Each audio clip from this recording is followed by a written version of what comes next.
안녕하십니까. 저는 포항제철중학교에서 근무하고 있는 리드교사 김혜원입니다. 오늘은 첨단교실 ICT 활용 교수학습 수업 설계에 대한 첫 번째 시간입니다. 오늘의 학습 목표는 다음과 같습니다. 머신러닝 시스템을 이해한 후 작동할 수 있다. 머신러닝 시스템 티처블 머신에 대하여 설명할 수 있다. 실제 수업에 머신러닝 시스템 티처블 머신을 적용할 수 있다. 강의 순서는 티처블 머신이 무엇이고 어떻게 사용하는지, 기본 사용 방법을 알아보고 활용 예시를 살펴보겠습니다. 우리가 학습하려고 하는 티처블 머신은 머신러닝의 툴 가운데 하나입니다. 먼저 머신러닝에 대해 살펴보겠습니다.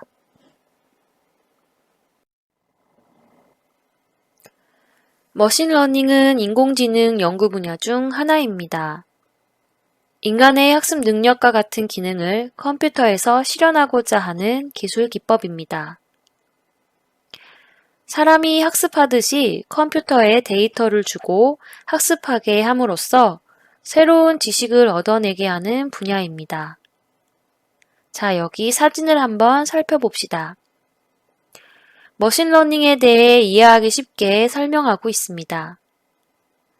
교사는 경험 전달의 역할을 하고 학생은 컴퓨터의 역할을 하는 셈이죠. 서로 피드백을 주고받으며 학습하고 있는 것을 볼 수 있습니다. 그런데 50년대 이후부터 시작된 머신러닝이 2000년대 중반에 들어서 급속도로 발전합니다. 그 원인은 머신러닝의 하나의 기술인 딥러닝의 탄생으로 이루어졌습니다. 사물 인터넷이 활성화되면서 많은 양의 데이터가 생겨났고 빅데이터를 활용하여 실용화가 가능한 머신러닝 결과가 나오게 된 것입니다. 정리하면 머신러닝은 컴퓨터에게 충분한 많은 데이터를 주고 거기에서 일반적인 패턴을 찾아내게 하는 방법을 뜻합니다. 예를 들어 강아지 이미지를 보고 강아지라고 판별할 수 있도록 많은 양의 강아지 사진을 입력하여 컴퓨터가 강아지의 패턴을 찾아내는 것이죠. 머신러닝에 대해 알아보았는데요. 자, 이제부터는 머신러닝을 활용한 티처블 머신에 대해 살펴보려고 합니다. 티처블 머신은 웹 기반 툴로서 그 개념과 원리만 안다면 유용한 툴로 다양한 활용이 가능합니다. 다음 페이지에서 보다 자세하게 설명하겠습니다. 티처블 머신은 구글에서 만든 웹 기반 머신러닝 툴입니다. 사진, 이미지 프로젝트, 소리인 오디오 프로젝트, 자세, 포즈 프로젝트 이렇게 세 가지 프로젝트 가운데 하나를 컴퓨터가 인식하도록 하여 학습한 결과를 제공합니다. 간단히 말해 컴퓨터가 대상을 읽고 학습한 결과를 제공하도록 인공지능 프로그램을 여러분이 직접 만든다고 생각하면 됩니다. 세 가지 프로젝트의 사용 방법은 동일하지만 자신의 목적에 맞게 사용하여야 합니다. 예를 들면 어떤 과일인지 판별하는 인공지능을 만들기 위해 사진 프로젝트를 선택하고 학습하게 하는 것이죠. 또한 티처블 머신은 전문 지식이나 코딩 능력이 없어도 컴퓨터만 있어도 활용이 가능합니다.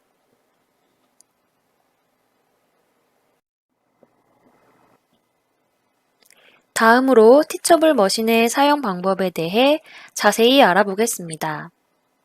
티처블 머신은 비교적 간단한 조작으로 편하게 사용할 수 있도록 제공하고 있습니다. 천천히 단계적으로 살펴보면 누구나 쉽게 사용할 수 있는 웹 기반 툴이므로 가벼운 마음으로 시작해도 좋을 것 같습니다. 첫 번째 순서는 티처블 머신 홈페이지에 접속하는 것입니다. 컴퓨터를 켜고 크롬 창을 열어주세요. 그리고 주소창에 티처블 머신의 주소를 입력한 후 접속해 주세요. 간혹 인터넷 익스플로어에서 접속이 안 되는 경우가 있으니 크롬 창에서 접속을 진행해 주세요. 또는 크롬 창에서 구글에 접속하여 티처블 머신을 검색하고 홈페이지에 들어가는 방법도 있습니다.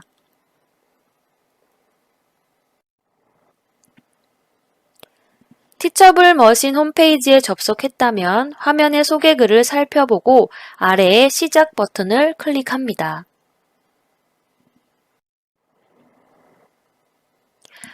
화면에서처럼 세 가지 프로젝트가 있습니다. 사진, 소리, 자세가 있습니다. 사진 프로젝트는 파일 또는 웹캠을 사용해 이미지를 분류하는 방법을 모델에 학습시킵니다. 소리는 짧은 사운드 샘플을 녹음하여 오디오를 분류하도록 모델을 학습시킵니다. 자세는 파일 또는 웹캠에서 자세를 취하여 몸의 자세를 분류하는 모델입니다. 이것 중에 어떤 것을 선택해도 좋습니다. 우리는 사진을 선택해보죠. 어떤 사진을 얼마나 모아야 좋은 결과가 나올까요? 사진으로 컴퓨터를 학습시키고 원하는 결과를 얻게 되는지 기대해 봅시다. 먼저 소개할 내용은 이미지 프로젝트를 사용할 때 웹캠과 사진 파일 업로드 두 개의 방식이 있다는 점입니다. 웹캠 버전을 선택한다면 웹캠을 사용할 수 있는 컴퓨터인지 확인해야 합니다.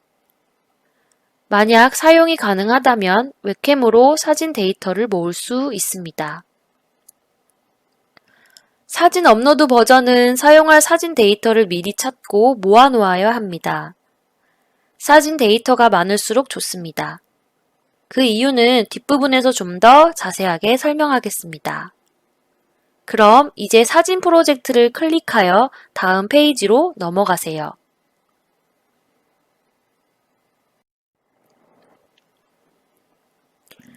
앞서 설명한 내용을 기억하나요? 이번 페이지에서는 이미지 샘플을 추가하는 단계입니다. 지금 보이는 화면은 아무것도 설정되지 않은 기본 화면입니다. 웹캠과 업로드 두 개의 아이콘을 확인했다면 둘 중 하나를 선택하여 자료를 모으는 단계가 먼저 진행되어야 합니다. 웹캠 버전을 선택했다면 웹캠 아이콘을 클릭해 주세요. 다음 웹캠으로 대상을 비춰주세요. 연속 촬영이 이루어지고 여러 장의 사진이 저장됩니다.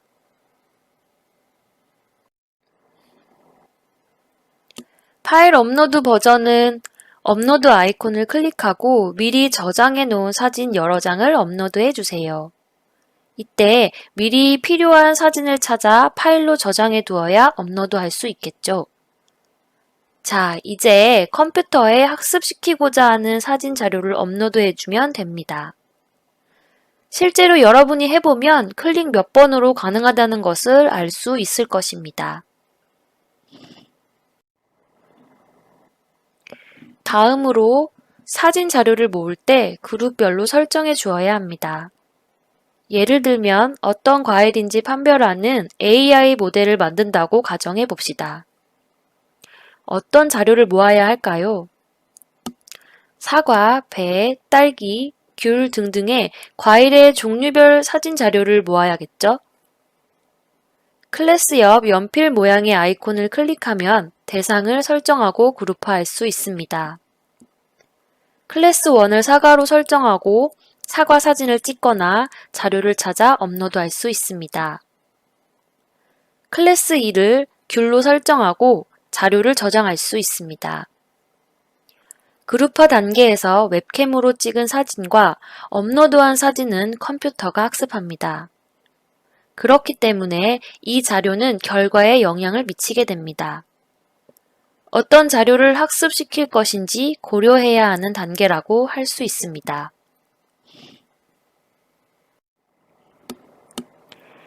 그룹화가 추가로 필요할 시에는 Added 클래스를 클릭하여 추가합니다. 클래스의 수는 여러분이 만들고 싶은 모델에 따라 많아질 수도 적어질 수도 있습니다. 이렇게 모은 자료를 컴퓨터가 학습하도록 트레이닝을 클릭해 주세요. 약간의 시간이 걸릴 수 있습니다. 클래스가 많을수록 사진의 수가 많을수록 학습하는데 약간의 시간이 걸리니 기다려주세요. 이 학습하기 단계는 컴퓨터가 이렇게 모인 자료의 알고리즘을 분석한 후에 패턴을 찾아내 결과를 알려주는 과정이라고 할 수 있습니다.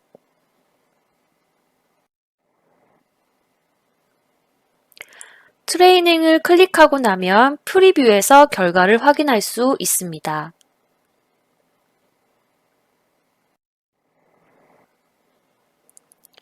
아웃풋을 확인하세요. 클래스에 설정한 그룹이 그대로 나타나 있는 걸 볼 수 있습니다. 클래스의 수와 아웃풋의 수가 동일하다는 것을 알 수 있습니다. 물론 그룹화 설정의 내용도 같습니다. 이제 확인하고 싶은 대상을 직접 웹캠으로 찍거나 사진을 업로드하여 결과를 확인하세요. 예를 들면 사과처럼 생긴 사진을 프리뷰에 업로드하고 결과가 어떻게 나오는지 확인해 보는 것이죠. 즉, 프리뷰는 어떤 대상을 판별하는 모델임을 알 수 있습니다.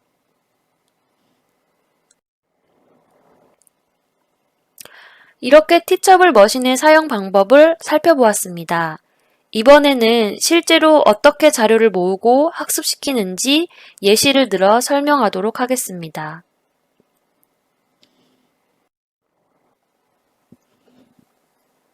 웹캠을 활용한 모델을 소개하겠습니다. 바나나가 익었는지 판별하는 모델을 예로 들어 보겠습니다. 첫째, 먼저 자료를 모아야겠죠. 웹캠을 활용하여 실제 바나나의 익은 정도를 촬영합니다. 클래스 1은 많이 덜 익음으로 설정하고 그룹화합니다. 클래스 2는 안 익음, 클래스 3은 잘 익음, 클래스 4는 많이 익음 등등의 바나나의 상태를 나타내는 클래스를 추가합니다. 둘째, 이렇게 모인 자료를 트레이닝을 클릭하여 학습시킵니다. 결과를 확인해 보죠. 웹캠에 새로운 바나나를 비춰봅니다. 그러면 아래와 같이 결과가 나타납니다. 프리뷰에서 웹캠으로 촬영한 이 바나나는 많이 덜 익은 바나나라는 결과가 나왔습니다. 바로 이렇게 만들 수 있답니다. 다른 상태의 바나나를 웹캠에 촬영하여 확인한다면 다른 결과를 얻을 수도 있을 것입니다.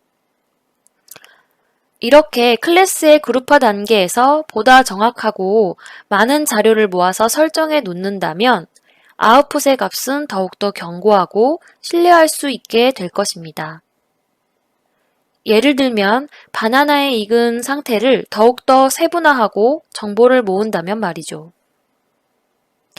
여기서 중요한 것은 어떤 모델을 만들지에 따라 자료 선정과 자료의 양이 고려되어야 한다는 것입니다. 좋은 자료를 많이 모으고 그룹화한다면 결과의 신뢰도는 높아진다는 점을 의미하는 것이죠. 다음 페이지에서는 파일 업로드로 만든 모델을 살펴보겠습니다.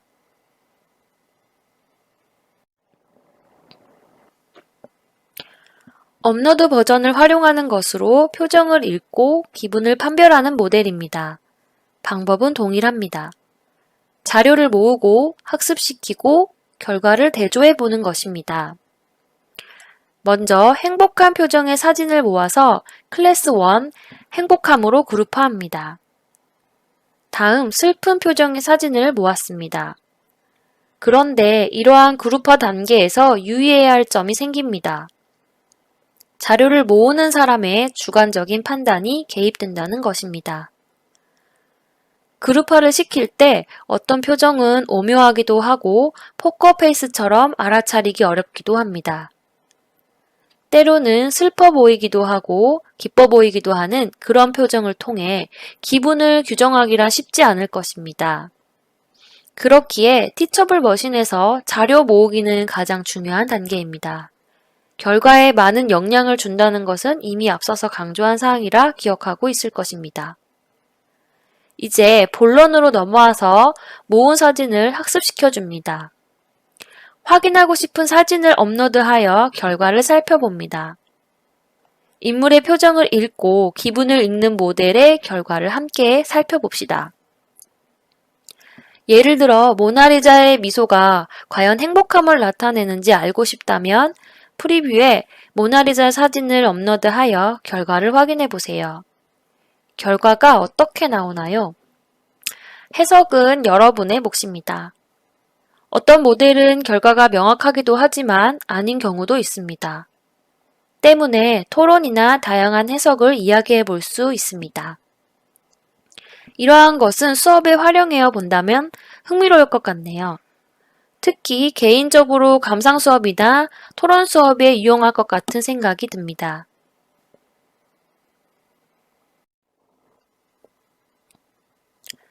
벌써 강의 마무리 단계네요. 지금까지 소개한 티처블 머신의 사용 방법을 간단히 정리하도록 하겠습니다. 또한 티처블 머신 사용 시 고려할 점과 수업 활용의 장점에 대해 핵심적인 것만 안내하고 끝내도록 하겠습니다.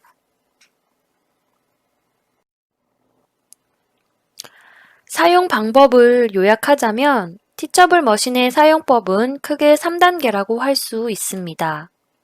자료 모으기, 학습시키기, 내보내기 단계입니다. 첫 번째, 모으기 단계에서 예시를 수집하여 컴퓨터가 학습하기를 원하는 클래스 또는 카테고리로 그룹화합니다.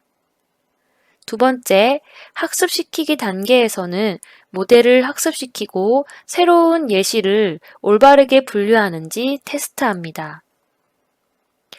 세 번째, 내보내기에서는 만든 모델을 다양한 장르에서 활용합니다.